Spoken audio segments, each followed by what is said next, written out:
কোটা আন্দোলনের প্ল্যাটফর্ম বৈষম্য ছাত্র আন্দোলনের ফের আবার কর্মসূচি ডাক দিয়েছে সারা বাংলাদেশ। তবে বিশেষ করে রাজধানীতে বিভিন্ন স্কুল কলেজের সামনে কিন্তু তারা ফের আবার কর্মসূচি ডাক দিয়েছে। আমরা জানেন যে আজ সেই কর্মসূচির পরিপ্রেক্ষিতে কিন্তু পুলিশের কঠোর অ্যাকশানে তারা জাতীয় প্রেস ক্লাবের সামনে কিন্তু জড়ো হয়েছে। পুলিশের সাজোয়া যানসহ আমরা দেখতে পাচ্ছি প্রেস ক্লাবের সামনে কিন্তু জড়ো হয়েছে। সাধারণ মানুষের চলাচলও কিন্তু এখানে একটা স্টেক করে দিয়েছে, অর্থাৎ সাধারণ মানুষকেও যাতায়াত করতে দিচ্ছে না। পল্টন থেকে প্রেস ক্লাব এবং আপনার কোর্ট মোড় অর্থাৎ হাইকোর্টের মোড়েও কিন্তু সাধারণ মানুষকে চলাচল নিষেধ করে দিয়েছে এবং যানবাহন বন্ধ করে দিয়েছে পুলিশের, অর্থাৎ যাতে কোনো সহিংসতা না ঘটে তারই পরিপ্রেক্ষিতে।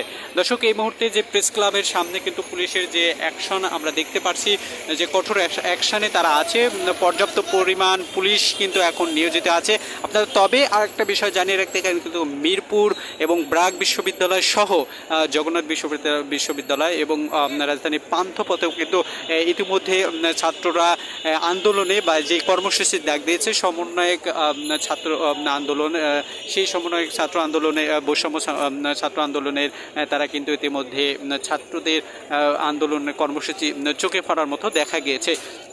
তবে একটা বিষয় জানিয়ে রাখতে চাই যে গতকাল যে কোটা আন্দোলনের কোটা আন্দোলনের প্ল্যাটফর্ম বৈষম্য ছাত্র আন্দোলনের যে সমন্বয়িকা আছে, যে সকল প্রধান সমন্বয়করা তাদেরকে ডিবি প্রধান অর্থাৎ মিন্টু রোডে তুলে নিয়ে যাওয়া হয়। তুলে নেওয়ার একটা অভিযোগ আছে এবং ডিবি থেকে ব্রিফ করে তাদেরকে জানানো হয় যে ডিবি অফিসে তাদেরকে নিরাপত্তার জন্য হেফাজতে রাখা হয়েছে।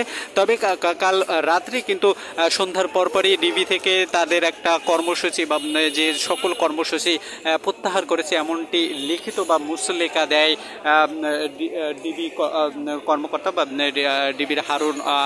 ডিবি পুলিশের হারুন এই কর্মসূচির যে প্রত্যাখ্যান করেছে এর সেই নিশ্চিত করে। তারই পরিপ্রেক্ষিতে সারা বাংলাদেশের যে অন্যান্য যেই সমন্বয়করা আছে সেই সমন্বয়করা কিন্তু বিক্ষোভে বলে যে তাদেরকে অস্ত্রের মুখে জিম্মি করে তাদের যেই আন্দোলন এই কর্মসূচি প্রত্যাখ্যান করতে বাধ্য করেছে।